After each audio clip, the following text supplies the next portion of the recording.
Sveiki, mėly šauliukai. Darysiu horoskopą jums šaulio. Horoskopai rugsėjo mėnesiui. Aš esu Eglė, turiu grupę Svajonių Taro, taigi mielai kviečiu prenumeruoti mano YouTube kanalą Svajonių Taro, prisijungti į gretas, taip pat turiu TikToką, turiu Facebooką, Eglė Vaitelytė Slavinskienė arba Svajonių Taro. Galite organizuotis privačius būrimus, asmeniškus. Taip pat prašau dalintis mano vaizdo įrašais, komentuoti, dalintis, rašyti, kaip pildosi, ar atitinka informacija. Labai lauksiu jūsų žinučių, jūsų nuomonių.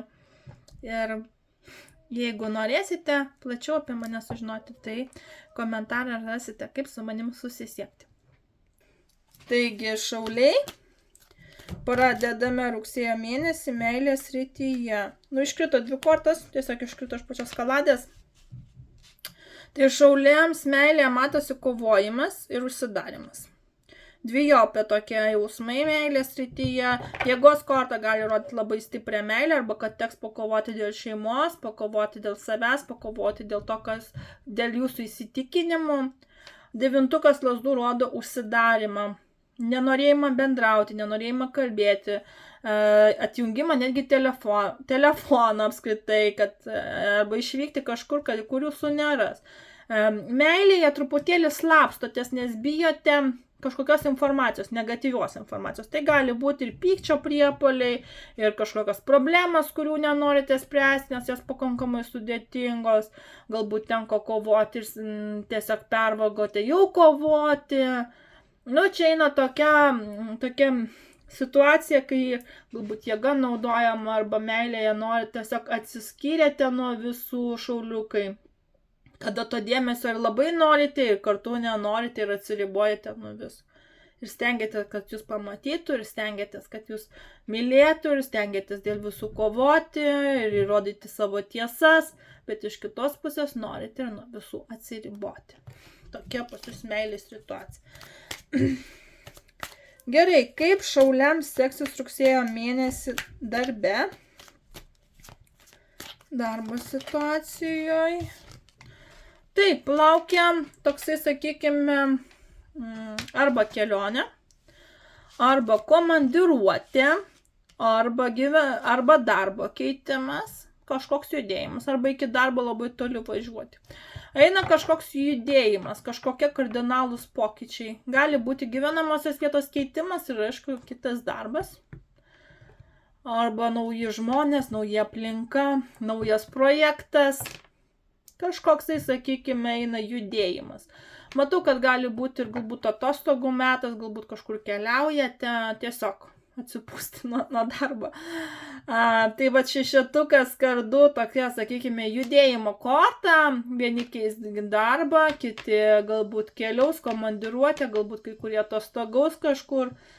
Kitiem darbas gali būti šiek tiek toliau, bet kažkodėl eina svarstyklėm pokyčiai, kardinalūs pokyčiai. Kažkas keičiasi, šaulių gyvenime keičiasi darbe kažkas.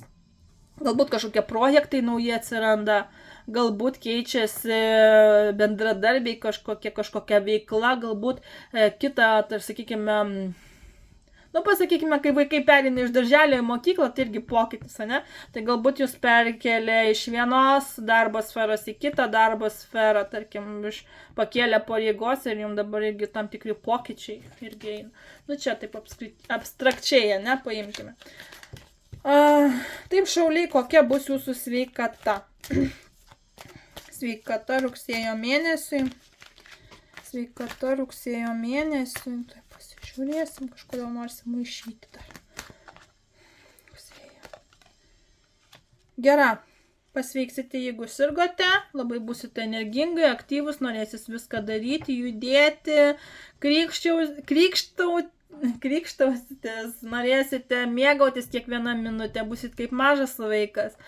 Norėsis ir džiaugtis, ir energijos daug, ir aktyvumo daug, ir puikiai nuotaika ir sveikatos korta, saulė visą laiką rodo pasveikimą po ligos, energijos atgavimą. Bet jeigu kaip įspėjimą, tai nudegimai nuo saulės, jeigu prie jūros ar kažkur važiuojate egzotinę šalis, keliaujate, tai gali būti nudegimai nuo saulės. Arba ten pažeidimai į dienos šviesą. Šiaip tai saulė degina, tai gali būti ir patys nudegimai ir, sakykime, nudegimai nuo pačios saulės. Čia jeigu kaip ligą paėmus. Bet šiaip tai visą laiką rodo sveikatą labai gerą. Šauliai, kasgi nelaukia jūsų rugsėjo mėnesį. Beje, sveikato, naudokit saulės kremą. Tai va. Gerai.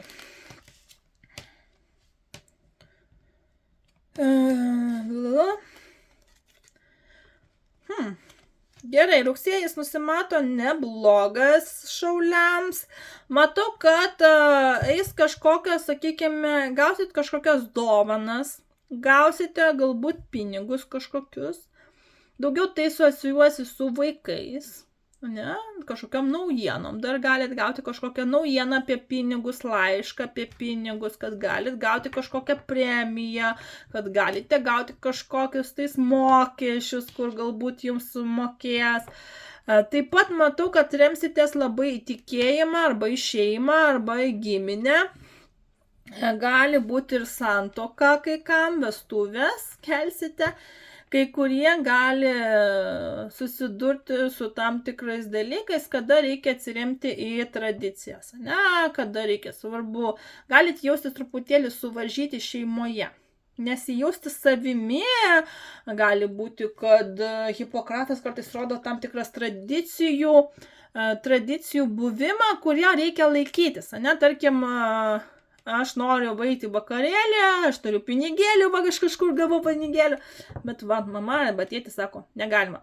Jeigu jūs esate vyresnio amžiaus, tai yra šeimos dažniausiai problemos, vyras, žmona, vaikai, ne, vyresni dar sako, pačių vaikai arba šeimininiai tradicijos, kada kartais nesijaučiate norisi nuotykių kažkokių, bet nelabai galiu, galbūt kiti žmonės mane truputėlį kitaip pasižiūrės, pagalvos, kad trigalviškai elgiuosi. Nu, tai gali būti ir tradicijų toks buvimas, kada truputėlį laušysitės. Bet iš tikrųjų mėnesius rugsėjo eina truputėlį susijęs su šeima. Šeimos buvimas, norėjimas elgtis sąžiningai, norėjimas būti atsakinga, pinigėliai kažkokie ateis į jūsų gyvenimą. Arba dėl vaikų reikės truputėlį sumokėti pinigėlių, nes reikia laikytis tradicijų, ne? Tai šitoj vietoje šauliukai, pasakysiu, nebloga savaitė, mėnuo tai yra, kažkaip tai maišausi ant šaulio, tai šitoj vietoje Hipokratas rodo įsipareigojimus šeimai, įsipareigojimus, norėjimą būti šeimoje, sveikata puikiai, darbe pokyčiai, meilėje, užsidarimas ir kovojimas dėl mylimo žmogaus arba šeimos narių, kaip bebūtų, būsite stiprus, kovingi ir kitų atveju norėsite truputėlį užsidaryti, nekalbėti ir būti savo atskirai. Tas suvaržymas ir jaučiasi ir Hipokrato kortoje, kad tu, pavyzdžiui, nori rodyti meilę, nori judėti, nori džiaugtis, o tave varžo. Ir užsidarimas yra savyje ir Hipokratas parodo, reikia laikytis tradicijų. Reikia elgtis kaip senuoliai sakydavo, ne? Nedaryk taip, kaip anksčiau, kaip tu galvoji, kad reikia daryti, taip negalima. Tai šauliai šitoj vietoj tokia žinutė. Galbūt suvaikinau truputėlį šitą poziciją, bet vis tiek pagaunate kampą, ne? Tai dėkoju, kad buvote, kad žiūrėjote. Iki.